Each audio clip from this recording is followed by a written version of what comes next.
Izina ry'Imana Data na Mwana na Roho Mutagatifu. Inema y'Umwami wacu Yezu Kristu n'urukundo rw'Imana Data n'ubusabane kuri Roho Mutagatifu bihorane na hamwe.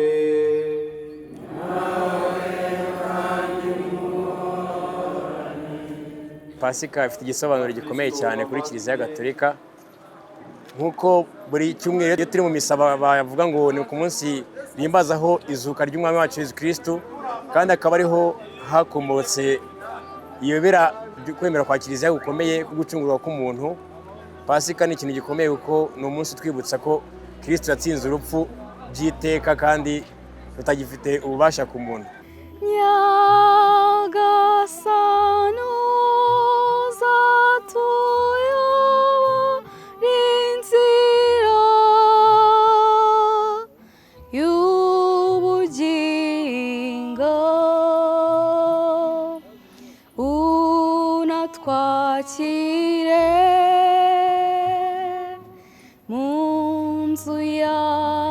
Indirimbo tugiye kuyikora mu bice bitatu. Igice cya mbere ni icyo kuririmba bisanzwe, sibyo? Igice cya kabiri ni icyo gukoresha abacuranzi, ikindi gice ni icyo gukoresha ababyinnyi. Twaje gufata amashusho y'indirimbo twarikodinze, indirimbo ya Pasika ndetse n'indi nziza abakristu bakunda. Yego.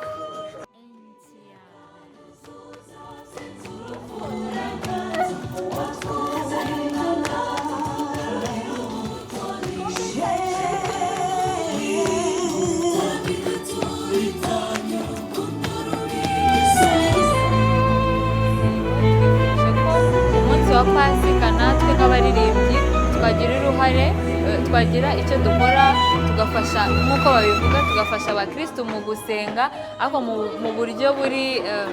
buryo bw'indirimbo bakajya bahora bayumva. Nyine indirimbo ya Pasika nyine tukaba twanabashyira muri mood ya Pasika.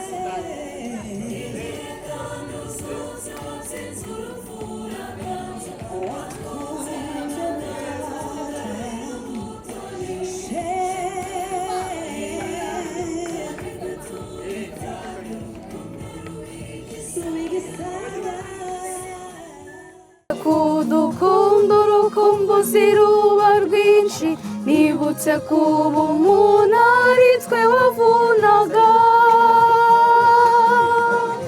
Igihe kandi uzutse watsinze urupfu uraganza, watwunze na Data tugarurira ubutoni. Shengere rw'uririmbo utaramirwe turitanye, urukundo rubigisaga.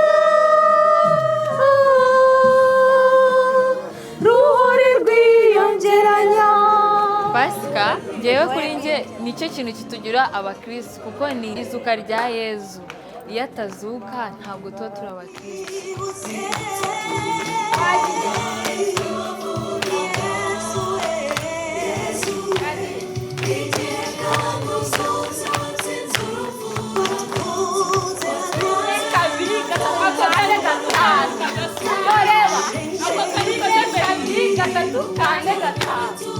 Paruwasi ya Gikondo akaba ari korali zimwe ziririmba mu rurimi rw'Ikinyarwanda, ururimi rw'Igiswahili n'ururimi rw'Igifaransa.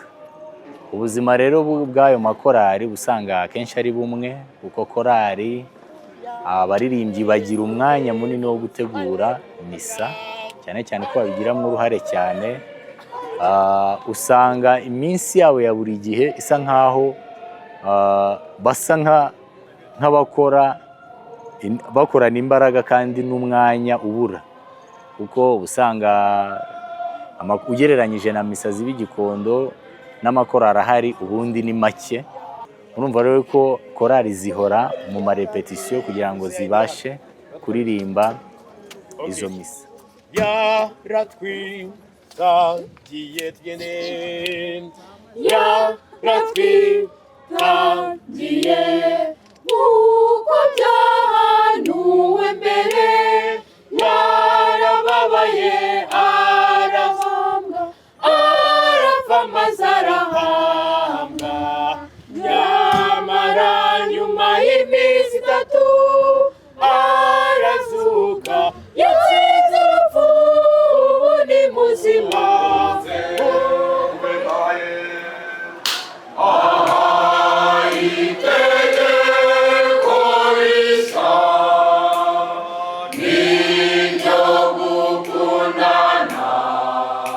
Ubutumwa dutanga kuri uyu wa kane mutagatifu cyangwa se kuri Pasika, cyane cyane ariko kuri uyu wa kane mutagatifu kubera ko tuzaririmba misa yo kugira ngo yo koza ibirenge intumwa.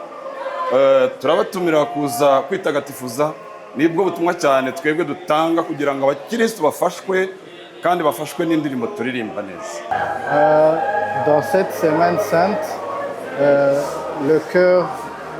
la Sainte Semaine est le cœur de la foi chrétienne, célébrant la passion et la mort, ainsi que la résurrection de Jésus-Christ.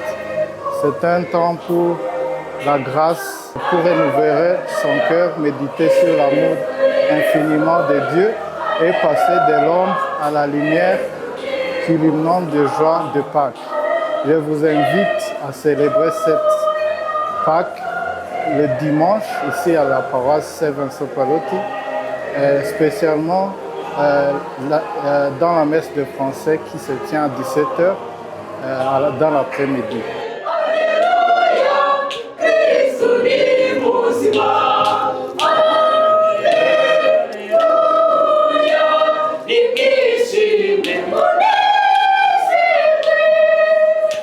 baririmbyi bavandimwe, ni ukuri mumfashe iki kintu tugisengere, tureke kuba ibyapa ngo tugume aho twari turi abandi bavanse, ahubwo dukomeze tubagende imbere kugira ngo dukomeze tubayobore neza.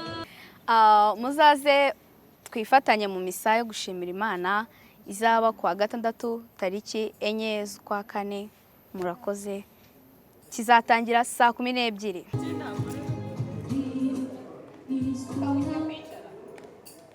Okay.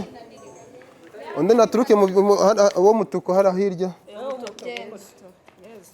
Iyi paruwasi Saint Vincent Pallotti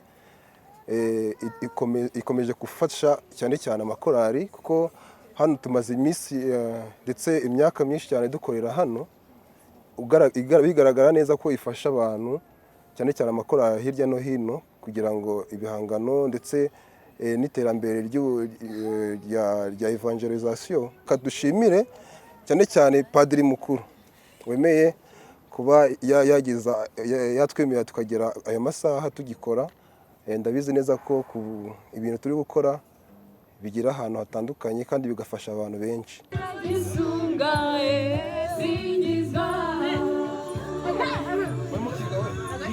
Kuri Pasika tugomba gutegura kuzukana na Kristo, tukava mu bibi twahozemo cyangwa se tubamo buri munsi, tukaba bashya, tukava ibuzimu tukajya ibuntu mu ntambwe y'ukwemera no mu buzima busanzwe twerera imbuto bagenzi bacu.